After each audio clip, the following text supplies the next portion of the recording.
Bienvenidos a 360 grados, una visión global de la noticia, un espacio para debatir sobre todo lo que sucede en Colombia y en el mundo. Y hoy hablaremos en nuestro primer segmento de la noche de las armas que Cuba envió escondidas entre miles de sacos de azúcar dentro de un buque norcoreano y que Panamá, gracias a una alerta, incautó cuando pretendían cruzar el canal. El gobierno de Raúl Castro ha informado que los dos complejos coheteriles antiaéreos Volga y Peshora, los 9 cohetes en partes y piezas, los 2 aviones MiG-21 bis y 15 motores de este tipo de avión están en estado obsoleto y eran enviados a Corea del Norte para ser reparados y devueltos. Sin embargo, ahora desde Estados Unidos afirman que podría tratarse de un contrabando de armas con otras finalidades. ¿Qué pasa con este tema de contrabando cubano? Lo debatiremos esta noche en 360. Y en nuestro segundo bloque de la noche hablaremos sobre la polémica que ha generado la intención del gobierno del presidente Santos de no prorrogar la presencia de la Oficina de Derechos Humanos de la ONU dentro del país. El presidente Santos ha sido enfático y ha afirmado que Colombia ha avanzado lo suficiente para decir que no necesita más la Oficina de Derechos Humanos de Naciones Unidas. Sin embargo, prorrogó un año más su presencia en Colombia. ¿Qué significa esta decisión y qué implicaría el cierre de esta dependencia de la ONU en el país? Tema de debate esta noche en 360 y no se muevan, que ya en segundos le damos la bienvenida a todos nuestros invitados.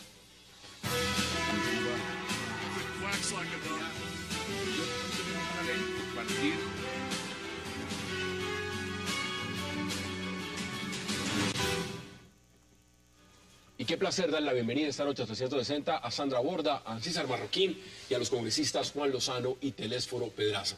Qué placer y gracias por aceptar esta invitación esta noche. Muchas gracias. Sandra, empiezo con usted, un tema de agenda internacional. ¿Qué hay detrás de este intercambio? ¿Qué hay detrás de este contrabando de armas cubanas en un buque norcoreano? Bueno, hay varias cosas que hay que tener en cuenta. La primera de ellas es que si efectivamente esto resulta ser una transacción comercial de armamento, es entonces abiertamente violatoria del derecho internacional. Recuerde que Corea del Norte está en este momento sujeta a un embargo de armas que solamente le permite adquirir internacionalmente armas ligeras y armas pequeñas. Si efectivamente se estaba llevando a cabo una transacción, entonces sería ilegal. Hay versiones encontradas. El gobierno cubano dice que se enviaban las armas a ser reparadas y luego a ser devueltas, y el gobierno coreano hoy simplemente salió a los medios de comunicación a decir que esto era una transacción común y corriente y que necesitaba que le enviaran ¿Eso es el creíble buque. cuando se dice, digamos, que pueden ser enviadas para que sean reparadas? ¿Eso sucede? Pues si no era ilegal y si ese era evidentemente el objetivo, uno no se explica entonces primero porque estaban escondidas, porque estaban encaletadas, y no se explica tampoco la reacción de la tripulación del barco. Recuerde que el capitán estuvo a punto de suicidarse y hubo una reacción violenta por parte de la tripulación apenas los encontraron. Entonces, digamos, hay muchos elementos, todavía no es posible dar la última palabra porque ni siquiera han terminado de inspeccionar el barco. Hay muchos elementos que todavía hay que esperar información adicional. Vamos a debatirlos a fondo. Senador, bienvenido. ¿Cómo lo ve usted? Pues yo lo veo como un episodio más de una vergonzosa historia que ha tenido Cuba de ponerle conejo a las normas internacionales en materia de cumplimiento de obligaciones frente a los temas de armas y lucha contra el terrorismo. Esa belleza de isla, llena de gente buena, llena de gente noble, se ha convertido hoy en un refugio de prófugos de los Estados Unidos, de prófugos del mundo, un lugar donde se mueven a sus anchas los voceros de Hezbollah, un lugar donde no hay control ninguno de la comunidad internacional. Entonces todo resulta muy difícil de creer. Cuando Eso de que iban a ser reparadas, ¿usted no lo ve?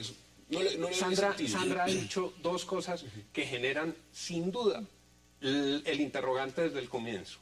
Si era una transacción normal, ¿para qué se tenían que meter en la pantomima de no declarar y de meterlas debajo del azúcar, los misiles de azúcar, como lo llama Giovanni Sánchez, la bloguera cubana? Y segundo, ¿por qué se iba a suicidar el comandante, el capitán del buque? El hombre traía un cargamento, lo encuentran en Panamá y, según han informado, iba para el suicidio. No hay razón en eso, pero en el fondo lo que es muy inquietante es que hay un eje: Castro, Maduro, FARC en Cuba, los tres, a lo que se le suma Irán, Hezbollah, Norcorea y misiles. Eso es toda esa conjunción.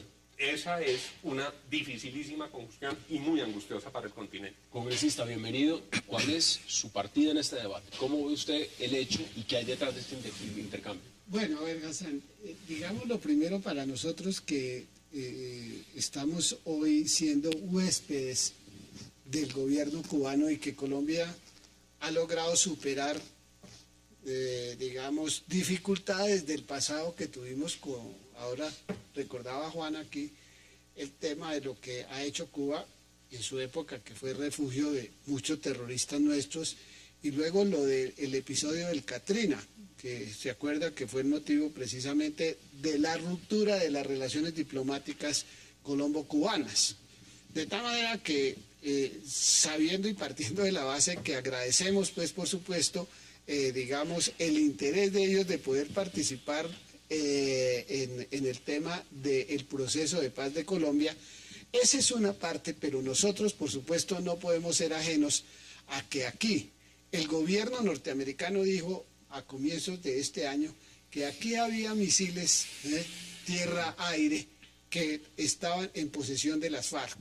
¿Y quiénes son los que han ido suministrando realmente todo este tipo de armamento a todas estas fuerzas? Las antiguas fuerzas de la subversión centroamericana, ¿no es cierto?, que de Nicaragua, etcétera, que fueron enviándola poco a poco para fortalecer estas organizaciones. En el tema de hoy, sí, pues están, si el gobierno cubano sale a reconocerlo, me parece que está claramente demostrando que no era un acto transparente, ni mucho menos. Es contrabando. Ya dijeron que son de ellos. De acuerdo. Eso ya lo admitieron. De acuerdo. Entonces, en esa perspectiva, lo que uno se pregunta también a César inmediatamente es, si esto ocurre con Corea del Norte, ¿cuántas veces no habrá pasado? ¿A dónde más no habrán enviado? ¿Y ha sido Colombia receptor de eso para las FARC? ¿ELN y demás? Pues, Hassan, tres temas. El primero es que es estos típicos casos en los que yo le mando a arreglar algo a usted y usted no sabe. Entonces, eso por ahí empieza. Pero mire, es que no se nos debe olvidar que la tarea de Cuba, desde hace cerca de 50 años, en el contexto americano, es exportar la revolución. Y la revolución no solamente ideológica, sino la revolución por las armas, en primer lugar. Y en segundo lugar, pues en verdad que el gobierno cubano durante los últimos 50 años también se ha convertido en uno de los mejores expertos para exportar las armas. Y las manda a todo, donde quiera que hay conflicto, Pues tiene esa habilidad para mandarlas. Podría ser de manera ilegal, porque legalmente el que más vende es Estados Unidos, las vende a todas partes. Sí, y las grandes empresas de armas del mundo que se las venden a los gobiernos. Lo que pasa es que Cuba no necesariamente, hasta hace poco, se la vende a los gobiernos, sino se lo vende justamente a quienes controverten los gobiernos y quienes luchan contra los gobiernos y en claridad, pues contra los movimientos insurgentes en América Latina. Hoy es más fácil porque hoy hay un bloque, digamos, de izquierda que ha venido teniendo la línea de Cuba desde Nicaragua hasta Argentina. ¿Sí? Y entonces ahí le permite, digamos, que... ¿Qué es lo que dice el senador de pronto, lo que puede ser ese eje Castro, Maduro Sí, y pero demás? eso es un eje del mal para otras cosas. Pero bueno, estamos hablando del tema de la tradición que tiene en América Latina Cuba para hacer esta tarea. Entonces, en verdad yo creo que esto no es la primera vez, en verdad. O sea, lo que pasa es que esta vez se dieron cuenta. No, pero yo, a ver, yo quisiera debatir un poco esto porque digamos, en primer lugar, no veo tan clara la relación entre este episodio específico y la cuestión con América Latina. O sea, yo creo que estamos mezclando peras con manzanas y creo que digamos, la época del apoyo a las revoluciones tradicionales en América Latina por parte de Cuba, digamos, está más en decadencia que cualquier otra cosa. Ahora, el punto acá, y digamos que quiero debatir la tesis de Juan sobre el eje del mal, es simplemente que sí tenemos información de cuántas veces ha pasado esto. O sea, los radares claramente, el New York Times lo reporta hoy, dice, los radares claramente han identificado que en los últimos 5 años no ha habido más de 5 viajes de esta naturaleza y solamente hay otro sospechoso el año pasado. Entonces, digamos, pongamos la discusión también en sus justas proporciones. Exacto. Entonces, pongámoslo en sus justas proporciones, porque es que todo esto suena como si Cuba fuera un actor militar poderosísimo en el escenario internacional que está alimentando, digamos, estos países revisionistas del poder de Estados Unidos, y yo creo que estamos sobreestimando un poco el poder Ahora, mire, cubano, ¿no? yo creo que veamos declaraciones y volvemos al debate. Veamos las declaraciones justamente del presidente Martinelli, porque fue Panamá quien encontró este contrabando. El Twitter del presidente Martinelli, él le contó al mundo. Vamos a pedirle a países amigos. Probablemente las Naciones Unidas, los Estados Unidos, no sé, Inglaterra, no sé qué a países que tengan, o equipos que tengan la capacidad para poder determinar qué es lo que hay en estos contenedores. ¿Qué gana? Porque aquí la gran pregunta, senadores, ¿qué gana Cuba? ¿Qué pierde Cuba? Porque aquí lo que está pasando es, Panamá, por supuesto, se siente vulnerado y está diciendo, esto es un irrespeto. No debió jamás pasar esto por el canal de Panamá. Pero además, aquí confluyen elementos de la política estadounidense, no solo con Pyongyang, sino con La Habana. Se habla del bloqueo, Sandra, pero también Estados Unidos con la presidencia de Obama ha tratado de flexibilizarse un poco frente a Cuba. Y aquí estaría Cuba mandándole armas. Es un momento de distensión en las relaciones entre Cuba y Estados Unidos. Luego, la pregunta es tremendamente válida. En un momento de distensión, que entre otras cosas no es solamente Cuba el que está pasando por esto, sino también Venezuela, en un momento de acercamiento a Washington, ¿qué sentido tiene, digamos, hacer una cosa de estas? Ellos son maestros en la combinación de las formas de lucha, como llamaban aquí las FARC. Es que hemos visto en los episodios recientes y en los episodios anteriores de la historia latinoamericana como Cuba dice una cosa y hace otra, y cómo Cuba interviene de una forma y sus declaraciones son diferentes. Y frente al planteamiento que hacía Sandra, claro que estos no son implementos de la última tecnología, pero hacen parte de un designio que ha tenido Cuba, que se mantiene en el caso de Colombia. Es que por más proceso de paz que tengamos, las FARC son los miembros de las FARC son terroristas que han estado refugiados en Venezuela y en Cuba. Eso no es que de pronto se volvieron angelitos porque el doctor Juan Manuel Santos quiere dialogar con ellos. Cuba y Chávez y Castro y Maduro han tenido la decisión de amparar y proteger terroristas.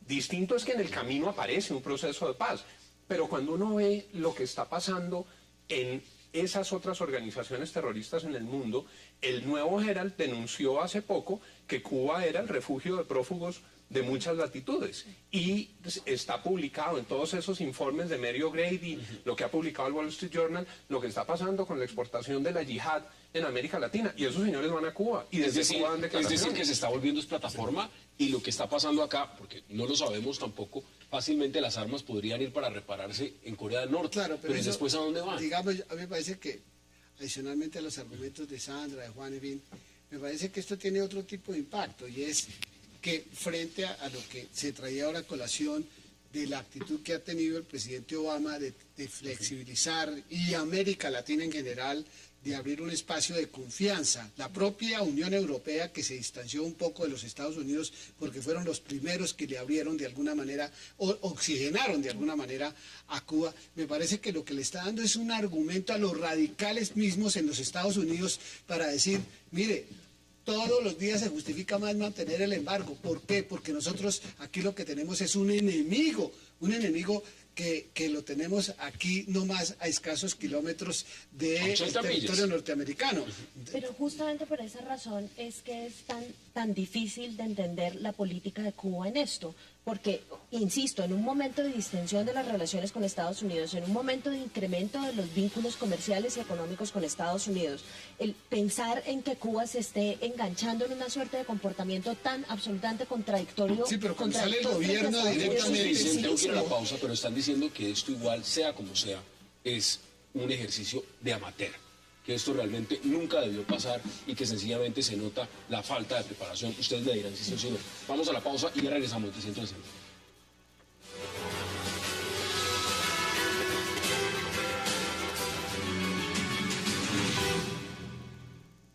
Las autoridades de la República de Panamá han informado sobre la detención en el puerto panameño de Colón del buque de carga Chon Chon-gan, de pabellón de la República Popular Democrática de Corea, procedente de la República de Cuba. El Ministerio de Relaciones Exteriores desea informar que dicho buque zarpó de un puerto cubano rumbo a la República Popular Democrática de Corea con un cargamento mayormente de 10.000 toneladas de azúcar. Además, en la citada nave se transportaban 240 toneladas métricas de armamento defensivo obsoleto. Los acuerdos suscritos por Cuba en esta esfera se sustentan en la necesidad de mantener nuestra capacidad defensiva para preservar la soberanía nacional. Regresamos a 360. Eso dicen desde el gobierno cubano, pero veamos perspectiva porque aquí estamos también mirando situaciones. Si es obsoleto o no es obsoleto, se puede repotenciar o no, eso es otra discusión. Y además no podemos olvidar que si eso iba para Corea del Norte, en Corea del Norte necesitan radares y al parecer sofisticados, porque lo que está pasando allá no es cualquier cosa. Entonces, digámonos la verdad, ¿esto tiene algún contexto geoestratégico militar? Es decir, ¿necesita Corea del Norte ese armamento o necesitan los cubanos que se lo arreglen? Pues mire, no podemos pensar que Cuba le estaban dando tecnología a Norcorea. Partamos de esa base. Eso es impensable. Mandaría médicos, no otra Sí, cosa. exactamente, pero no les manda tecnología, armamento y sobre todo con el registro armamentista tan alto que tiene. Ahora, es posible que ha sido azúcar y se les fueron el armamento por un ladito y no se dieron cuenta. Pero lo segundo que les quiero decir es que estoy plenamente seguro que Cuba no pensaba ni era la idea de que se dieran cuenta. O sea, no lo hizo, ahí mandamos eso para que se den cuenta y entonces toda la comunidad internacional se entere. No, ese no era tampoco su propósito. Seguramente no sepamos efectivamente hoy cuál era el verdadero propósito, pero al menos si somos claros, esos no eran. A ver, pero pensémoslo de la otra forma. Es que si va de un lado, si va de Cuba para allá, también pueden ir de allá para acá, ¿o no? Claro, o se los pueden cambiar, o trueque, o lo que usted quiera. Yo me atrevería a afirmar dos cosas. Es que hay un puente de hace rato o está inaugurando un puente. Un puente de trueque, de armas, en los cuales yo le mando las viejas para que usted sobre eso rehaga y actualice, y usted me manda unas nuevas. O miremos a ver cómo yo le ayudo a distribuir eso, porque tengo ustedes? muchos amigos en América ¿Cómo lo Latina ven? que les pueden Pues necesitar. Norcorea ha mostrado que su elemento de disuasión es el fortalecimiento de su ejército y la amenaza permanente de sus misiles, con los cuales pues le ha dicho a los Estados. Sí, pero de ahí a que Norcorea, que hoy ya no cuenta como antes con la solidaridad de China, que ha sido quien le ha pues insuflado, y desde luego también de Corea del Sur, porque los acuerdos bilaterales de desarrollo industrial en la parte sur le ha permitido de alguna manera tener un alivio de orden económico, ¿sí? Pues naturalmente, digamos, en el mejor de los casos, que depende con el prisma que cada quien lo mira, que esto eran unas armas que pueden ser desuetas, pero sí, aún siendo desuetas, o para potencializarlas, o para lo que tú quieras, ahí hay un mensaje, y el mensaje es un mensaje de prevención, es un mensaje que no ayuda absolutamente a generar ningún tipo de confianza hoy, me parece a mí, desde el punto de vista de lo que es una relación multi o bilateral, como tú quieras llamarlo. Yo creo que aquí hay una cosa bien interesante, y es que las armas que encontraron son armas todas de naturaleza defensiva, no ofensiva. Y específicamente, digamos que las dos partes a las que Estados Unidos le ha puesto más atención son los misiles antiaéreos y los radares. Y esto simplemente porque el incrementar o el engrosar el escudo defensivo de Corea del Norte reduce su vulnerabilidad frente al poder militar estadounidense. Y eso es lograble con estas armas. Digamos, aquí lo que está sucediendo es que estas armas son perfectamente actualizables y convertibles en un escudo de defensa frente a Estados Unidos, y a Estados Unidos no le gusta la idea. Porque eso hace que Estados Unidos pierda su capacidad de disuasión frente a Corea, de amenazarla con el uso de la fuerza. Si ya no tiene cómo amenazarla con el uso de la fuerza, no va a tener ningún poder de transformar su comportamiento y de pedirle que se ajuste al orden internacional. Entonces es complicado. Acá hay un tema, y veamos las declaraciones justamente de los portavoces del gobierno estadounidense frente a este tema.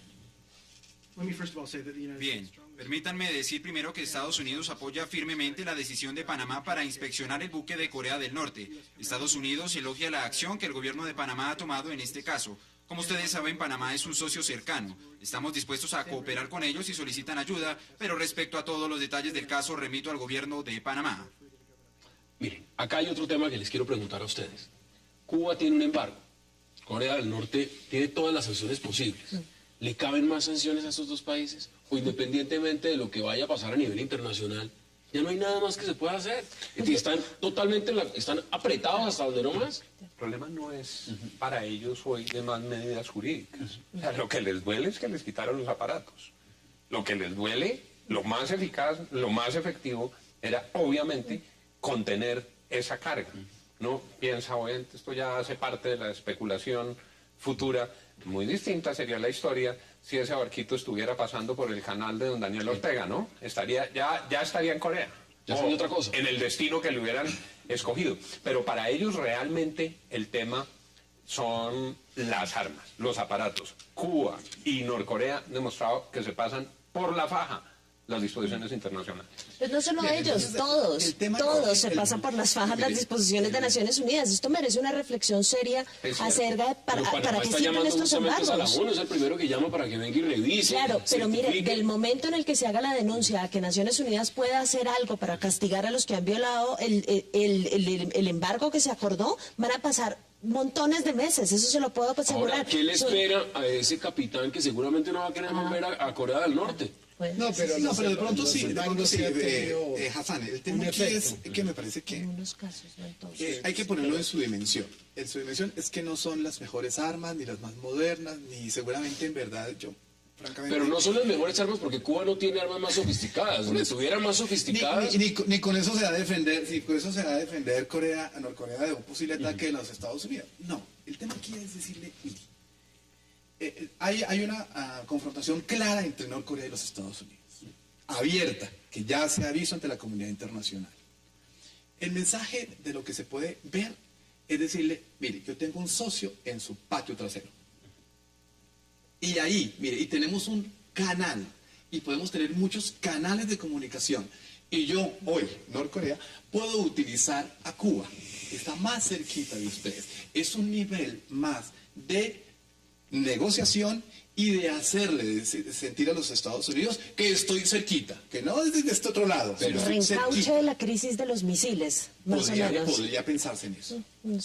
¿Será? No llega tanto. Pues seguramente no va a llegar hasta allá, pero digamos, es una hipótesis interesante. Cuba siempre ha sido un actor muy atractivo para todos los países que resisten el poder de Estados Unidos. Ahora, Corea que están es que además Cuba ha vivido de que la financien por cuenta de ser la piedra en el zapato y el enemigo de los Estados Unidos en su patio. La receta de Fidel Castro para mantener la revolución cubana a flote, pues fue el subsidio permanente y los chorros inmensos de dinero de la Unión Soviética. Y cuando cayó la cortina de hierro y cuando se desbarató la Unión Soviética, encontró el sustituto perfecto que era Hugo Chávez. Ahora, yo les pregunto para concluir este bloque, congresista, ¿esto qué significa y cómo hay que tomarlo? Literalmente como un impasse, como algo que sencillamente pasó. Usted cree que Panamá sencillamente se encontró de casualidad esto, acá hay inteligencia que le dijo puntualmente, pare ese barco, va con esto y esto significa lo siguiente. A nivel regional, ¿cómo hay que tomarlo? No, mira, yo creo que el mundo vivió unos meses de una terrible tensión por la amenaza cotidiana de Corea del Norte, que dijo aquí nosotros ya tenemos unos misiles, ¿no?, que son capaces de llegar pues a territorio norteamericano. Nosotros hemos desarrollado aquí también armas nucleares, ¿sí? Entonces, pues, ¿qué te digo? No se puede perder ni quitarle dimensión a este hecho. ¿Por qué razón? Porque independientemente, como quiera llamarlo, porque sean desuetas o porque lo van a repotencializar o porque lo van a modernizar o por lo que usted quiera, ¿sí?, lo que está demostrando es que no dan confianza frente al mundo, a un mundo que está diciendo todos los días. ¿Sabe por qué se lo pregunto? Ojo, porque queremos es la paz. Ojo, porque hoy nos aparecen 4 o 5 países en el mundo con armas nucleares. Pero es que también se lo pregunto por la siguiente razón. Mire, hace poco un ex vicepresidente de Venezuela estaba diciendo que la oposición venezolana estaba comprando aviones en Estados Unidos para utilizarlos desde una base militar en Colombia que es inexistente, y ya estaban convocando a UNASUR, al ALBA, a la CELAC, para hacer un debate de Consejo de Seguridad sobre ese tema. Es muy diferente encontrar unas armas en un barco. Ahora hay unas armas encontradas infraganti de contrabando en un buque con azúcar que van a Corea del Norte, y ninguno de esos países ha convocado ni a UNASUR, ni a la CELAC, ni a la OEA, ni a nadie. Entonces, aquí se maneja todo con el doble rasero de que una cosa es peligrosa y la otra no. Es muy diferente un hecho material como este, ¿no?, a un sueño que tuvo el vicepresidente Rangel. Tenía seguramente 50 grados de fiebre, y entonces sobre esa hipótesis iban a convocar a toda UNASUR. Aquí hay unos hechos reales y aquí no quieren llamar a nadie. ¿Usted cómo ve eso? No, y llama la atención que el presidente Martinelli, la primera instancia a la que haya recurrido sea Estados Unidos y sea las Naciones Unidas. En una muy buena parte porque, digamos, que lo que están violando es una resolución de Naciones Unidas que declara el embargo. Y en otra porque aquí Estados Unidos es un actor fundamental, digamos. Aquí esto es como un supermercado de organismos internacionales, y usted como mandatario acude al que más le conviene. Y en ese caso, para ellos es Estados Unidos. Deme sus conclusiones brevemente, y senador también, para irnos al siguiente tema. Quisiera pedirle permiso para leer una frasecita. Dice: ¿armas para qué? ¿Para luchar contra quién? ¿Contra el gobierno revolucionario que tiene el apoyo del pueblo? ¿Es Urrutia lo mismo que Batista? Ahora no hay censura, la prensa es libre, y uno puede estar seguro de que la censura no va a ser restablecida nunca. Hoy no hay tortura, ni asesinatos, ni dictadura. Hoy hay solo felicidad. Fidel Castro. Eso lo dice Fidel Castro. Dame sus conclusiones, senador. Yo creo que este es un episodio de la mayor gravedad y tiene todos los elementos para que el mundo entero se interese. Es que aquí está, como bien lo decían el doctor Tereso y la doctora Sandra, los actores principales de la angustia global de hoy. Norcorea, Estados Unidos, están los misiles, está todo este peregrinaje tan complicado al que hemos hecho referencia, de manera que esto apenas empieza. Y para nosotros en Colombia tiene otra arista, que nosotros tenemos en unas negociaciones de paz que están generando muchas dudas, radicados en Cuba, a los comandantes de las FARC en un territorio por el que pasan libremente terroristas buscados por el mundo. Para nosotros eso también suscita una reflexión. Es que en la misma pequeña y bella isla donde salieron las armas está el señor Iván Márquez y está el señor Catatumbo. Por donde se mueven armas ilegalmente en el mundo están refugiados, tratados de manera especial los negociadores designados por las FARC. Entonces ahí hay para nosotros también asuntos de preocupación. Ahí están las posiciones. Vamos a la pausa, porque regreso vamos a hablar de la ONU y, por supuesto, la función de los derechos humanos y de esa alta oficina de derechos humanos de la ONU en Colombia. Ya regresamos.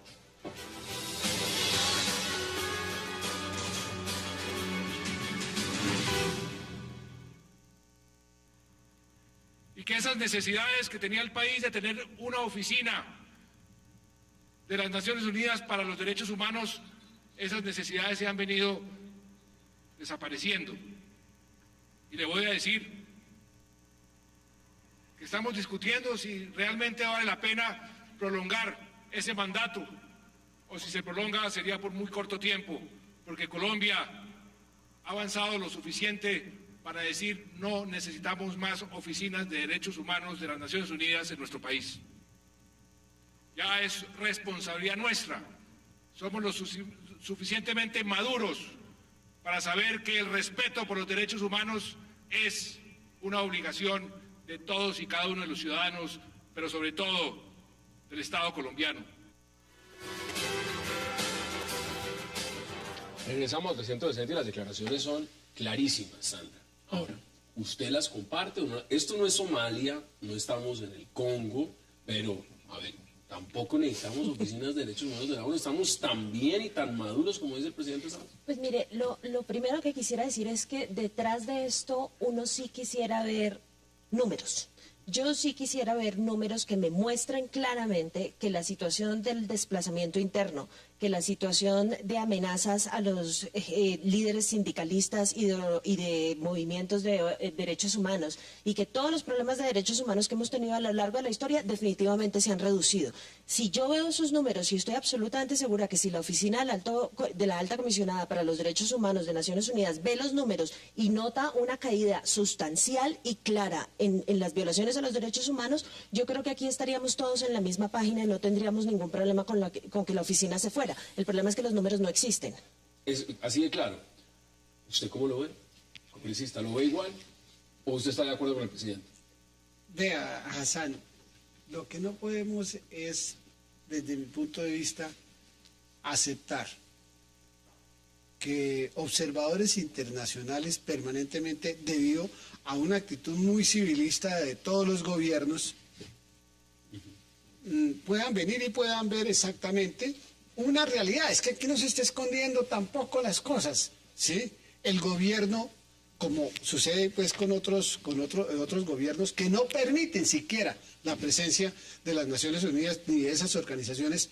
Colombia, no digo que es perfecta, ni mucho menos, porque pues por eso están, pero el esfuerzo que ha hecho Colombia, entonces yo le voy a preguntar una cosa: ¿cómo así que la Corte Interamericana de Derechos Humanos dice Colombia ya no está aquí en esta lista? Hace poquito, hace 2 o 3 meses. Eso es la comisión. La comisión. Dijeron, no señor, aquí Colombia ya no está en esta situación.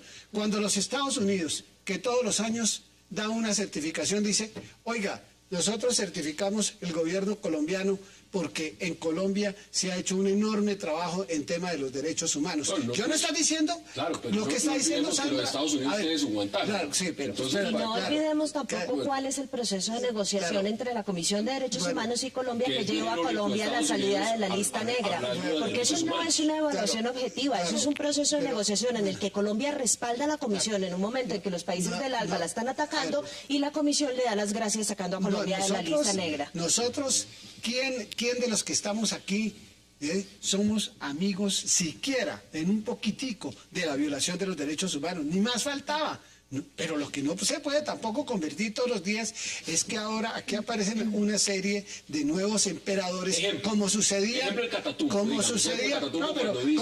aquí con un embajador americano en un momento, sí, es decir, que todos los días opinaba, que todos los días decía. A mí me parece que el presidente tiene razón. Me imagino que el que habla es el presidente en esa materia a mí me parece que también tiene razón. ¿Se necesita de esa oficina o no se necesita? Cada día me sorprende más el giro constante de Juan Manuel Santos sobre las cosas que dice. Es otro Juan Manuel Santos. A Juan Manuel Santos lo eligen los colombianos con las ideas del gobierno de Álvaro Uribe. Él llega al gobierno y toma unas decisiones diferentes, y no voy a entrar en el debate de uribismo y santismo. Cambia la plana, considera, entre otras cosas, que hay que reforzar el diálogo con Venezuela, el diálogo con Cuba, que hay que hacer el proceso de paz y que hay que hacer la ley de víctimas para proteger los derechos humanos, y se abraza con todas las ONGs de derechos humanos. Ese Juan Manuel Santos que había dado un giro para plantear una nueva política es el mismo que hoy está diciendo que se vaya a la Oficina de Derechos Humanos porque aquí ya resolvimos los problemas de derechos humanos. A mí me causó una sorpresa, una perplejidad, pero sobre todo una enorme inquietud porque yo veo al gobierno sin brújula. La ONU se equivocó. Todd Holland se equivocó en la declaración del Catatumbo. Ellos no conocían el Catatumbo y ellos se equivocaron en muchas de las discusiones que plantearon cuando estábamos discutiendo el fuero militar. No habían estudiado la cotidianidad del debate y dijeron cosas, y el doctor Telésforo, que participó tan activamente en eso, sabe que lo que estaban diciendo no era exacto. Pero eso no puede llevar a que de la noche a la mañana el presidente Santos, que se autoproclamaba como un gran impulsor de la nueva agenda liberal y de respeto por los derechos humanos, diga, hoy ya me molestó, más bien que se vaya. Juan, pero eso es continuismo, porque la administración Uribe también intentó sacar la oficina de la Alta Comisionada para la Paz de Colombia. O sea, si en algo estamos buscando continuismo entre santismo y uribismo, es en esto. No, pero es que a eso justamente es lo que te digo. Juan Manuel Santos es el presidente del revisionismo de las tesis que lo eligieron. Y una vez revisó las tesis que lo eligieron, las vuelve a revisar para retornar por la puerta de atrás a otro tipo de planteamientos. Eso es lo que digo que me sorprende. El análisis de la academia efectivamente puede dar que hemos avanzado, el gobierno colombiano y los colombianos y los militares en Colombia, hemos avanzado en la cultura de los derechos humanos. Pero nos falta los kilómetros. Por eso le digo, eso no es Somalia. Hemos hecho cosas, hemos hecho cositas. Y ve, es que el presidente dijo que somos suficientemente maduros. Hemos hecho, pero es que hay países en cosas. América Latina que tienen una situación de derechos humanos menos grave que la nuestra y tienen oficina.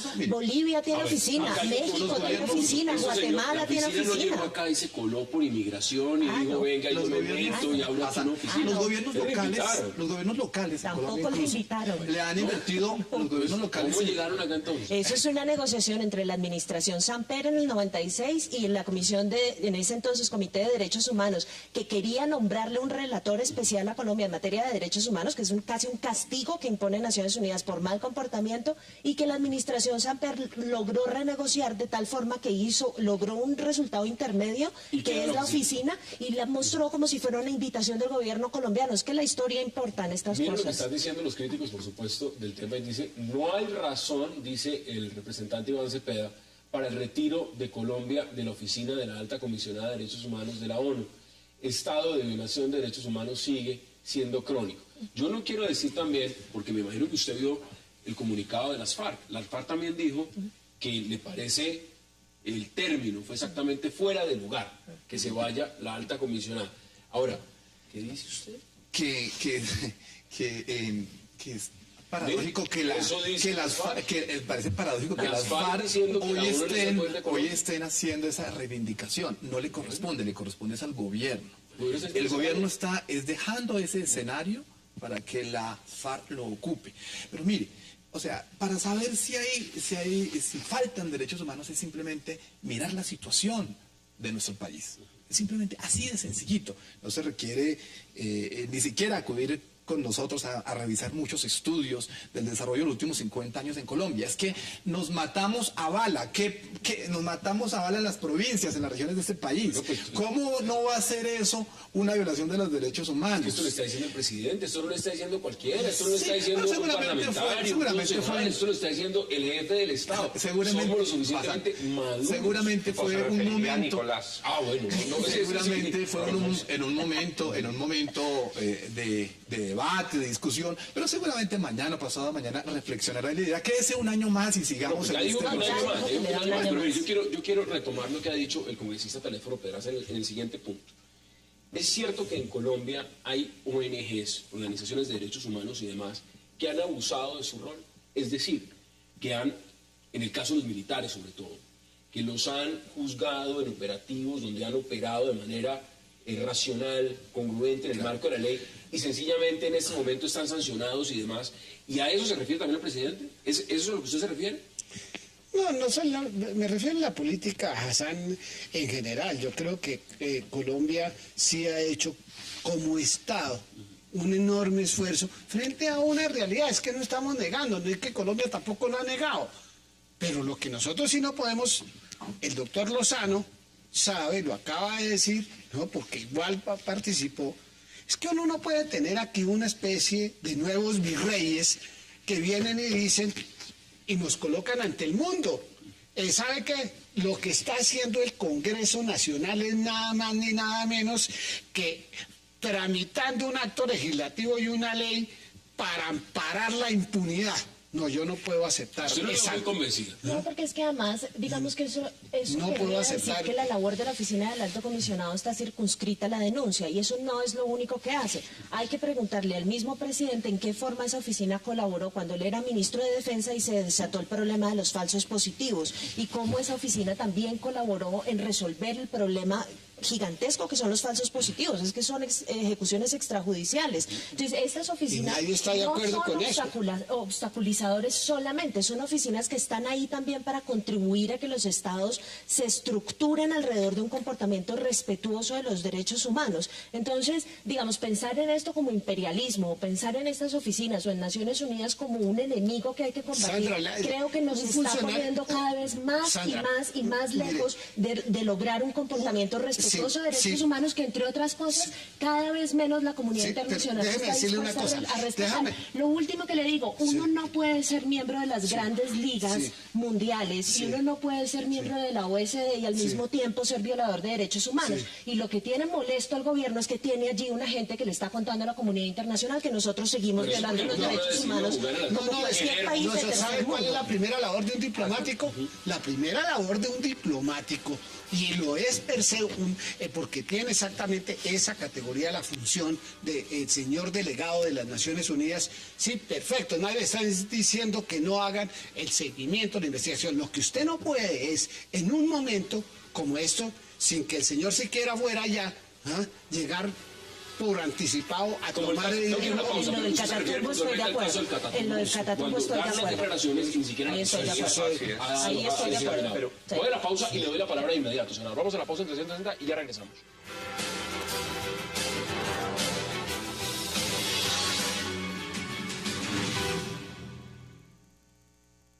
Las declaraciones hechas por el presidente Juan Manuel Santos, en las que el mandatario se pronunció acerca del retiro de la Oficina de Derechos Humanos en Colombia, la guerrilla de las FARC desde La Habana, por medio de Twitter, calificó la propuesta del primer mandatario de los colombianos como fuera de lugar. Al mismo tiempo, el grupo guerrillero indicó que si se retira la Oficina de Derechos Humanos de la ONU de Colombia, se está desconociendo la realidad del país.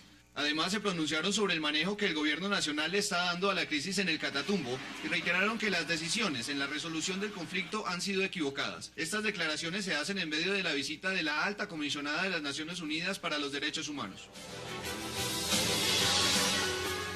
Regresamos a 360, senador, le voy a dar la palabra, pero pareciera irónico que ahora es la FARC quien defiende la Oficina de Derechos Humanos de la ONU en Colombia. Pero no es raro, pero no es raro. Eso fue lo mismo que hicieron todos los movimientos insurgentes en Centroamérica. La bandera de los derechos humanos es del que se opone al Estado, porque es que el responsable de las violaciones a los derechos humanos es el Estado. Ahora, acá hay y le doy la palabra, senador, porque también le escriben varios de las personas que nos están viendo, de los tuiteros, y le preguntan lo siguiente a toda la mesa. Dicen, y esta comisión también se encarga de todos los crímenes que comete las FARC en Colombia y los denuncia. Les preguntan a ustedes todos los crímenes que no solamente cometen el Estado, los militares, sino también los grupos terroristas.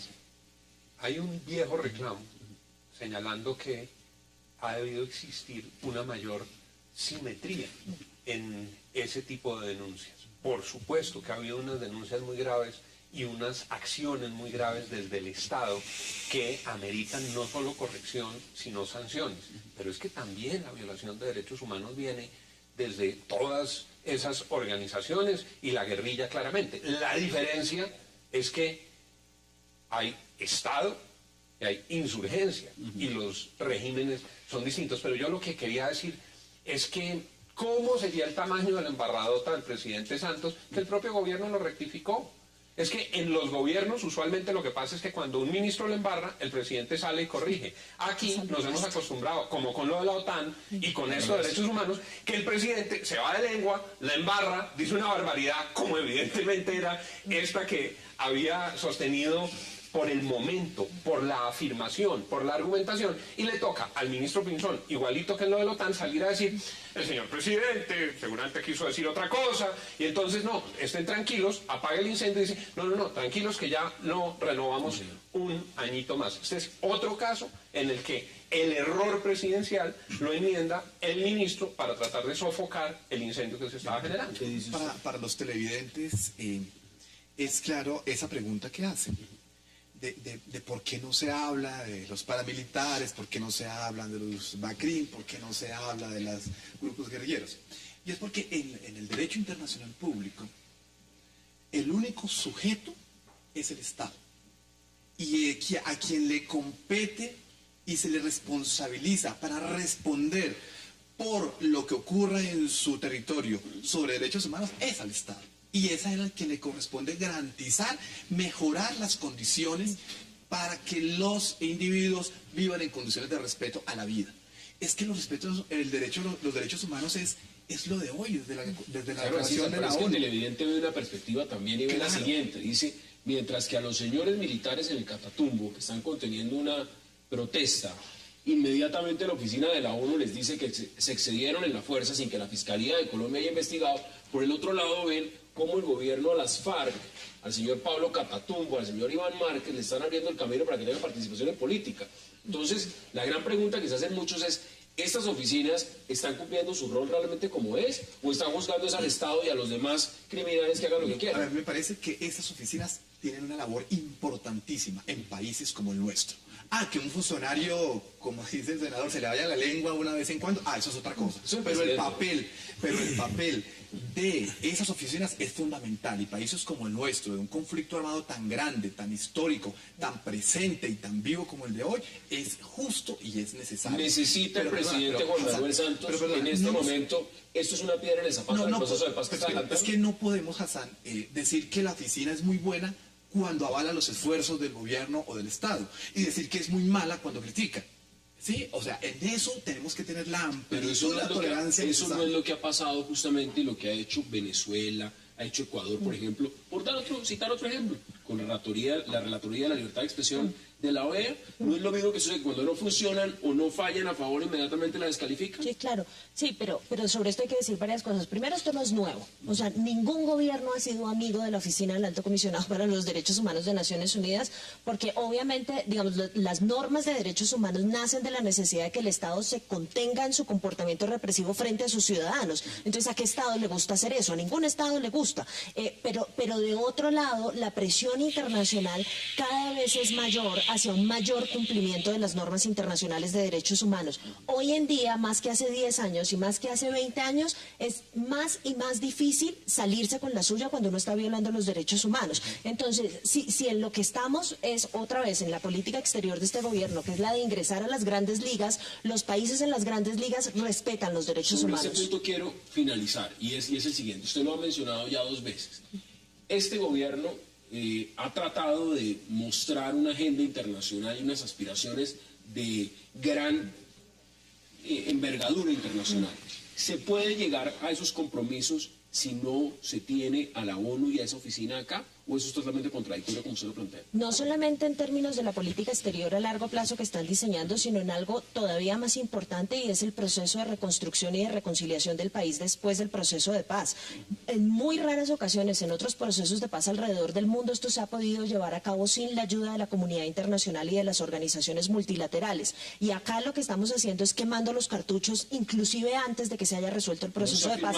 No tenemos comunidad internacional que vaya a contribuir en el proceso de reconciliación posterior. Debe sus conclusiones. No, yo creo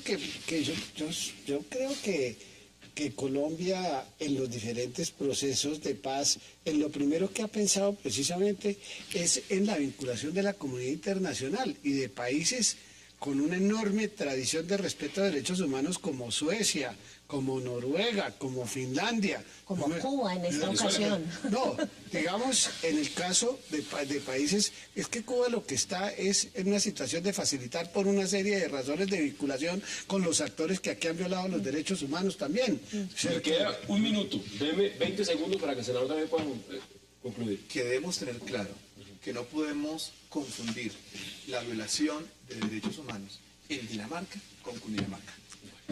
A la ONU hay que exigirle seriedad y conocimiento en sus pronunciamientos porque se ha equivocado, pero eso no puede llevar al gobierno a que proceda de esta manera ligera y emotiva, sino que debe encauzar.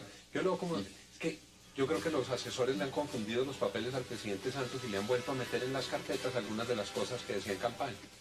Ahí están las posiciones, senador. Como siempre, gracias por aceptar la invitación. A César Marroquín también.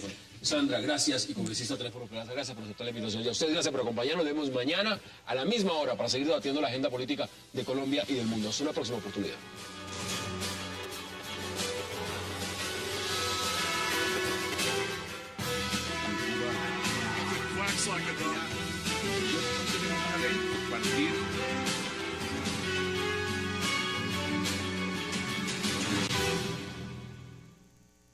Escondidas porque estaban encaletadas y no se explica tampoco la reacción de la tripulación del barco. Recuerde que el capitán estuvo a punto de suicidarse y hubo una reacción violenta por parte de la tripulación apenas los encontraron. Entonces, digamos, hay muchos elementos, todavía no es posible dar la última palabra porque ni siquiera han terminado de inspeccionar el barco. Hay muchos elementos que todavía hay que esperar información adicional. Vamos a debatirlos a fondo. Senador, bienvenido. ¿Cómo lo ve usted? Pues yo lo veo como un episodio más de una vergonzosa historia que ha tenido Cuba de ponerle conejo a las normas internacionales en materia de cumplimiento de obligaciones frente a los temas de armas y lucha contra el terrorismo. Esa belleza de isla, llena de gente buena, llena de gente noble, se ha convertido hoy en un refugio de prófugos de los Estados Unidos, de prófugos del mundo, un lugar donde se mueven a sus anchas los voceros de Hezbollah, un lugar donde no hay control ninguno de la comunidad internacional. Entonces todo resulta muy difícil de creer. Eso de que iban a ser reparadas, ¿usted no lo ve? Eso, no le Sandra ha dicho dos cosas que generan sin duda el interrogante desde el comienzo. Si era una transacción normal, ¿para qué se tenían que meter en la pantomima de no declarar y de meterlas debajo del azúcar, los misiles de azúcar, como lo llama Giovanni Sánchez, la bloguera cubana? Y segundo, ¿por qué se iba a suicidar el cierre de esta dependencia de la ONU en el país? Tema de debate esta noche en 360, y no se muevan, que ya en segundos le damos la bienvenida a todos nuestros invitados.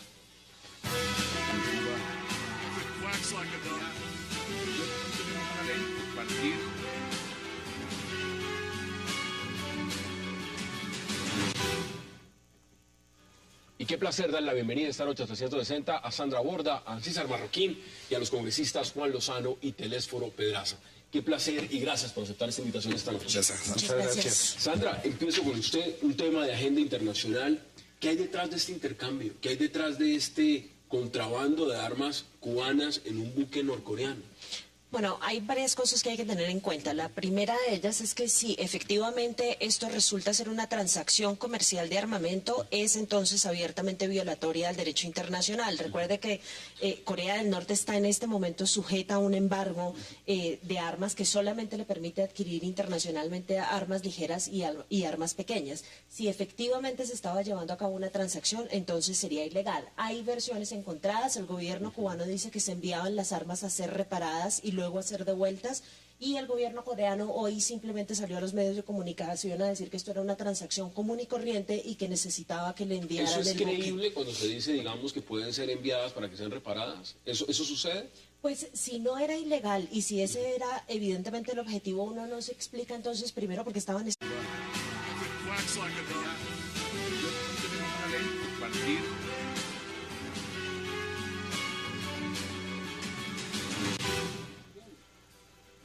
Bienvenidos a 360 grados, una visión global de la noticia, un espacio para debatir sobre todo lo que sucede en Colombia y en el mundo. Y hoy hablaremos en nuestro primer segmento de la noche de las armas que Cuba envió escondidas entre miles de sacos de azúcar dentro de un buque norcoreano y que Panamá, gracias a una alerta, incautó cuando pretendían cruzar el canal. El gobierno de Raúl Castro ha informado que los dos complejos coheteriles antiaéreos Volga y Peshora, los 9 cohetes en partes y piezas, los 2 aviones MiG-21 bis y 15 motores de este tipo de avión están en estado obsoleto y eran enviados a Corea del Norte para ser reparados y devueltos. Sin embargo, ahora desde Estados Unidos afirman que podría tratarse de un contrabando de armas con otras finalidades. ¿Qué pasa con este tema de contrabando cubano? Lo debatiremos esta noche en 360. Y en nuestro segundo bloque de la noche hablaremos sobre la polémica que ha generado la intención del gobierno del presidente Santos de no prorrogar la presencia de la Oficina de Derechos Humanos de la ONU dentro del país. El presidente Santos ha sido enfático y ha afirmado que Colombia ha avanzado lo suficiente para decir que no necesita más la Oficina de Derechos Humanos de Naciones Unidas. Sin embargo, prorrogó un año más su presencia en Colombia. ¿Qué significa esta decisión y qué implicaría? El comandante, el capitán del buque. El hombre traía un cargamento, lo encuentran en Panamá y, según han informado, iba para el suicidio. No hay razón en eso, pero en el fondo lo que es muy inquietante es que hay un eje: Castro, Maduro, FARC en Cuba, los tres, a lo que se le suma Irán, Hezbollah, Norcorea y misiles. Eso es un cuadro. Esa conjunción.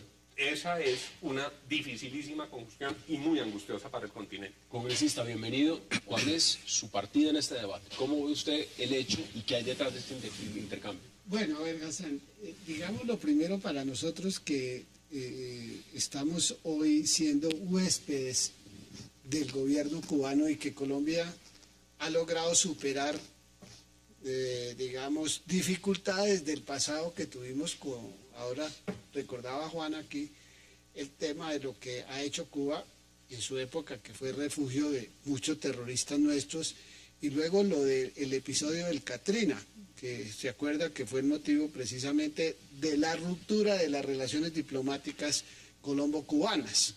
De tal manera que, sabiendo y partiendo de la base que agradecemos, pues por supuesto, digamos, el interés de ellos de poder participar en el tema del proceso de paz de Colombia, esa es una parte, pero nosotros, por supuesto, no podemos ser ajenos a que aquí el gobierno norteamericano dijo a comienzos de este año que aquí había misiles tierra-aire que estaban en posesión de las FARC. ¿Y quiénes son los que han ido suministrando realmente todo este tipo de armamento a todas estas fuerzas? Las antiguas fuerzas de la subversión centroamericana, ¿no es cierto?, que de Nicaragua, etcétera, que fueron enviándola poco a poco para fortalecer estas organizaciones. En el tema de hoy, sí, pues están, si el gobierno cubano sale a reconocerlo, me parece que está claramente demostrando que no era un acto transparente, ni mucho menos. Es contrabando. Ya dijeron que son de ellos. De acuerdo. Eso ya lo admitieron. De acuerdo. Entonces, en esa perspectiva, lo que uno se pregunta también a César inmediatamente es, si esto ocurre con Corea del Norte, ¿cuántas veces no habrá pasado? ¿A dónde más no habrán enviado? ¿Y ha sido Colombia receptor de eso para las FARC? ¿ELN y demás? Pues, Hassan, tres temas. El primero es que es estos típicos casos en los que yo le mando a arreglar algo a usted y usted no sabe. Entonces, eso por ahí empieza. Pero mire, es que no se nos debe olvidar que la tarea de Cuba, desde hace cerca de 50 años, en el contexto americano, es exportar la revolución. Y la revolución no solamente